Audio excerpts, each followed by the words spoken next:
খাঁচার দরজা খুলতে কয়েক সেকেন্ড দাঁড়িয়ে রইল বাঘিনী। চারপাশ দেখে ধীরে ধীরে ফিরে গেল সুন্দরবনের গভীর অরণ্যে। শিকারীদের পাতা ফাঁদে আটকে গুরুতর আহত হওয়া এই রয়্যাল বেঙ্গল ৬ মাসের চিকিৎসা ও পরিচর্যার পর আবারও ফিরে পেল তার প্রাকৃতিক আবাস।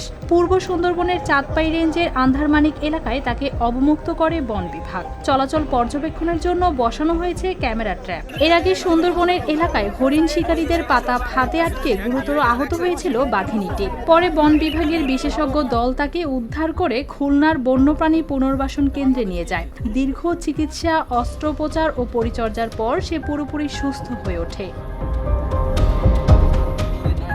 বন বিভাগের আশা, সুন্দরবনের স্বাভাবিক পরিবেশে বাঘিনীটি দ্রুত মানিয়ে নিয়ে আবারও ফিরে যাবে বনের স্বাভাবিক জীবনচক্রে। News desk, RTV।